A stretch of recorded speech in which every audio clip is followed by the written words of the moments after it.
nouvelle, vie nouvelle. Je vais commencer par lire un texte que le Seigneur m'a inspiré pendant ce moment d'adoration. Il m'a mis à cœur de lire Ésaïe le chapitre 49. Je veux que quelqu'un écoute cette parole. Ésaïe le chapitre 49, c'est pour toi. Alléluia. Quelqu'un dit à toi, c'est pour moi. C'est pour moi. Amen. Je lis à partir du verset 1. Écoutez-moi. Peuple lointain, soyez attentifs. L'Éternel m'a appelé dès ma naissance. Il m'a nommé dès ma sortie des entrailles maternelles. Dis avec moi, l'Éternel m'a appelé dès ma naissance. Il m'a nommé dès la sortie des entrailles maternelles. Il a rendu ma bouche semblable à un glaive. Proclame cette parole, bien Il m'a un glaive tranchant. Il m'a couvert de l'ombre de sa main. Il m'a couvert de l'ombre de sa main. Il a fait de moi une flèche aiguë. Il a fait de moi une flèche aiguë. Il m'a caché dans son carquois. Il m'a caché dans son carquois. Et il m'a dit, tu es mon serviteur. Tu es mon serviteur. Henri Michel, en qui je me glorifie. Si tu veux dire ça à mon nom, je te bénis. On est en train de prier. Tu es mon serviteur. Tu es mon serviteur. Henri Michel, en qui je me glorifie. Et moi je dis, c'est en vain que j'ai travaillé. C'est pour le vide et le néant. Que j'ai consumé ma force. Mais mon droit est auprès de l'Éternel. Ma récompense est auprès de mon Dieu. Maintenant, l'Éternel parle. Lui qui m'a formé dès ma naissance.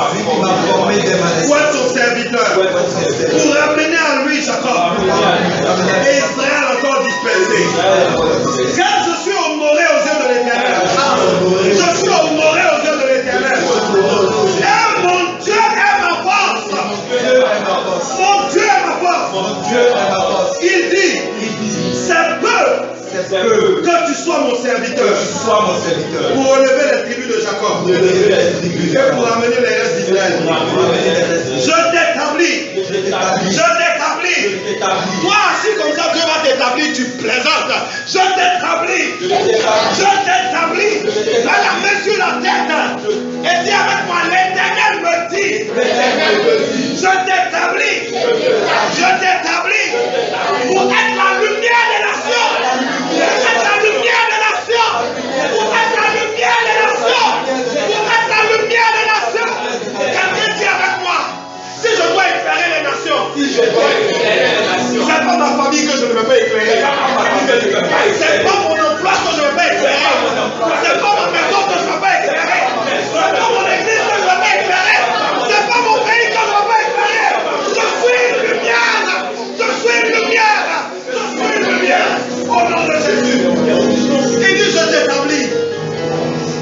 Je veux dire à quelqu'un ce matin que l'Éternel te dit, c'est peu que tu lui as donné ta vie. Il est heureux que tu aies donné ta vie et que tu aies commencé à le servir. C'est peu que tu sois chrétien. C'est peu que tu viennes dans l'église. C'est peu que tu adores. C'est peu que tu évangélises. Tout ce que tu fais, il trouve ça formidable. Mais quand il dit c'est peu, ça ne veut pas dire ce n'est rien. Ça veut dire c'est rien par rapport à ce que je veux ajouter à toi. Il dit mon fils, non. Hier, regarde, hier les rêves qui te faisaient peur là, c'était des rêves sur ta famille seule. À jamais tu seras.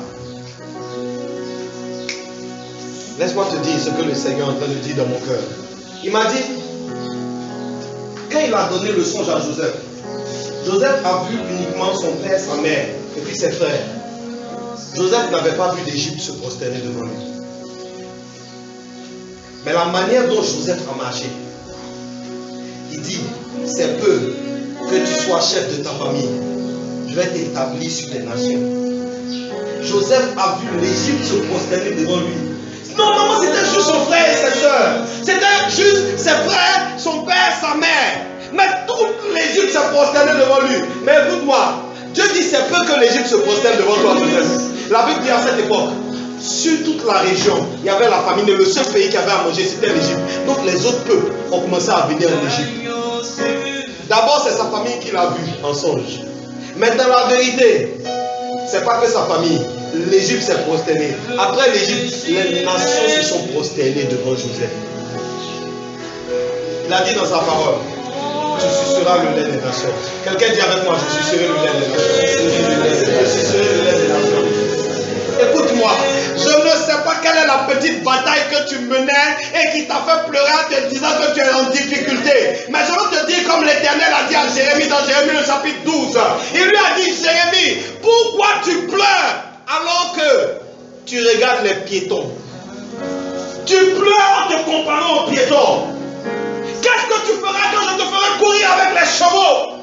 Je veux dire à quelqu'un, si tu pleures dans les petits défis d'aujourd'hui, dans les petites batailles d'aujourd'hui, dans les petites oppositions d'aujourd'hui, qu'est-ce que tu feras quand Dieu t'établira sur les nations? Quelqu'un dit avec moi, c'est trop tôt pour pleurer. C'est trop tôt pour pleurer. Il n'en est pas question. Il n'en est pas question. C'est peu que tu sois mon serviteur pour amener Jacob. Je veux que tu sois la lumière des nations. Les gens ne pouvaient pas comprendre ce genre de paroles-là. Ils ne pouvaient pas comprendre ce genre de prophétie-là. Tant que certaines choses ne se manifestaient pas. Quand Jésus est apparu, il a dit, j'ai été envoyé d'abord aux brebis perdues de la maison d'Israël. Mais après la résurrection, ce qui arrive, c'est que toutes les nations restent. Écoute-moi, la vision qui te fait pleurer actuellement, ce n'est même pas le plan final de Dieu. Ce n'est même pas le plan final de Dieu. Là où tu es arrivé, puis tu trouves que c'est déjà bon, il y a trop d'opposition dedans, tu cherches à protéger. Il y en a qui sont en train d'épuiser toute leur force, ils coulent toute leur larmes, ils coulent toute leur sueur, dans défendre le petit territoire qu'ils ont acquis. Dieu m'envoie dire à quelqu'un, ce territoire-là, il ne faut pas te fatiguer.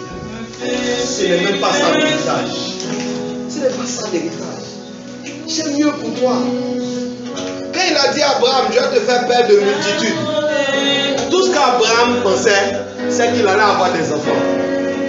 Abraham ne savait pas qui serait le père d'une nation. Israël. Pire ou mieux, Abraham ne savait pas qu'en plus, la Bible dirait que tous ceux qui ont accepté Jésus sont les descendants par la foi d'Abraham. Écoutez-moi, s'il y a 2 milliards de chrétiens aujourd'hui, donc Abraham est père de 2 milliards. Oh, est-ce que tu connais les promesses de Dieu? Est-ce que tu connais les promesses de Dieu? Tu es en train de pleurer sur les petites batailles. Tout ce que quelqu'un dit, hey, réveille-toi. Hier, là n'a pas commencé. Balaam n'a pas commencé, tu pleures.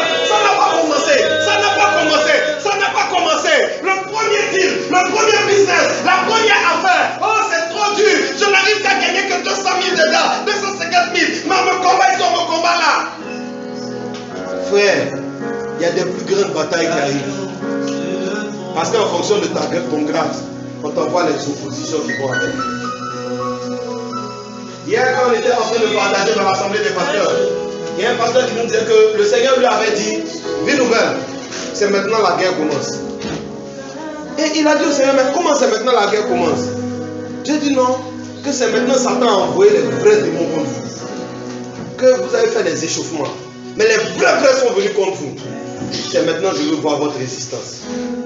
Et je leur disais, je dis, oh, permettez-moi d'emprunter cette phrase à quelqu'un dans ce pays. Je dis, s'il doit y avoir guerre, alors que la guerre fasse rage, mais nous, on ne va pas laisser. Quelqu'un dit avec moi, on ne laissera pas. On ne renoncera pas. On n'abandonnera pas. Écoute-moi, n'abandonne rien de ce que Dieu t'a montré dans tes songes. N'abandonne rien. N'abandonne rien. N'abandonne aucun de tes. Le Saint-Esprit est en train de faire couler les larmes de mon cœur. Je vois des gens qui veulent abandonner leurs rêves. Et puis j'entends Dieu dire, mais pourquoi tu veux abandonner tes rêves? Pourquoi tu veux les abandonner? À cause de quoi? À cause de quoi? À cause de l'opposition. L'opposition sert à faire naître les rêves. Pourquoi tu veux abandonner tes rêves? Ce que Dieu a dit, ça s'accomplira de ma vie. Ça s'accomplira de ma vie. Je n'abandonnerai pas mes rêves. Quelqu'un dit, je n'abandonnerai pas mes rêves. Je n'abandonnerai pas mes rêves. Je n'abandonnerai pas mes rêves. Je n'abandonnerai pas mes rêves. Un jour, je disais à ma femme, je dis, je me suis vu à genoux au Japon. Je me suis vu à genoux. Et c'était une assemblée, c'était une église. Et les Japonais, donc on était dans leur position de tradition, on était tous à genoux. Et c'est la Bible qui était ouverte devant nous. Et puis j'étais en train d'enseigner. J'ai dit pourquoi je vais abandonner les rêves? Pourquoi je vais abandonner les rêves? Je me suis vu prêcher sur des croisières. Je me suis vu transformer des croisières en prédication, en culte, en évangélisation. Je dis mais pourquoi je vais abandonner mes rêves? Pourquoi? Pourquoi? Je ne renoncerai pas. Je n'abandonnerai pas. Je suis venu dire à quelqu'un, si Satan te fait douter que ton rêve va se réaliser, je vais te donner une nouvelle solution. Rêve plus grand que ton rêve actuel. Ah, est-ce que quelqu'un comprend pourquoi je parle? Rêve plus loin que ton rêve actuel. Rêve plus loin que ça. Rêve plus que ça. Rêve plus que ça. Rêve plus que ça. Oh, Joseph, j'ai eu un songe, mon père. Mon père, dans mon songe, j'ai vu le soleil, la lune. Et puis combien d'étoiles? 12 étoiles. Ah, d'accord. Donc il a vu le soleil, la lune et puis 12 étoiles. Mais je dis, quand tout le monde est venu se prosterner en Égypte devant Joseph, c'était 12 étoiles? Non, c'était toute l'armée des cieux. C'était tous les vivants de cette époque qui sont venus se prosterner devant lui. Tu sais ce que j'ai compris? J'ai compris qu'en fait, les 12 étoiles là, c'est ce que ses yeux pouvaient voir. Parce qu'il y avait d'autres étoiles dans le ciel, mais il ne pouvait pas les voir. Écoute-moi, il y a d'autres étoiles dans ton ciel que tu ne vois pas. Tu sais, quand tu as arrêté sur la terre désormais que tu lèves les yeux vers le ciel, quand tu vois et que tu dis, ah aujourd'hui, il n'y a pas d'étoiles dans le ciel. Tu penses que les étoiles de temps en temps déménagent du ciel? Les étoiles ne déménagent jamais du ciel. Il y a toujours des étoiles dans le ciel, mais souvent tu n'arrives pas à les voir. Je suis venu dire à quelqu'un ce matin, peut-être que tu ne vois pas l'étoile, mais ce n'est pas pour ça qu'il n'y a pas d'étoile. C'est pas parce que tu ne vois pas d'étoiles qu'il n'y a pas d'étoiles. C'est pas parce que tu vois 2 étoiles qu'il n'y a que 2 étoiles. Non. Il combattra pour moi. Elle lui dit, il combattra pour moi. Il combattra pour moi. Il combattra. Je t'établis pour être la lumière des nations, pour porter mon salut jusqu'aux extrémités de la terre. Jusqu'aux extrémités de la terre. Regarde. Je ne peux pas pleurer sur Abidjan. Je ne peux pas pleurer pour les difficultés d'Abidjan. Mais si pour les difficultés d'Abidjan, si pour les difficultés de la Côte d'Ivoire déjà tu pleures, mais comment tu vas atteindre les extrémités de la terre? Comment? Comment? Il est l'Éternel, ton Dieu. Il est l'Éternel, ton Dieu. Quelqu'un peut prendre le psaume 60.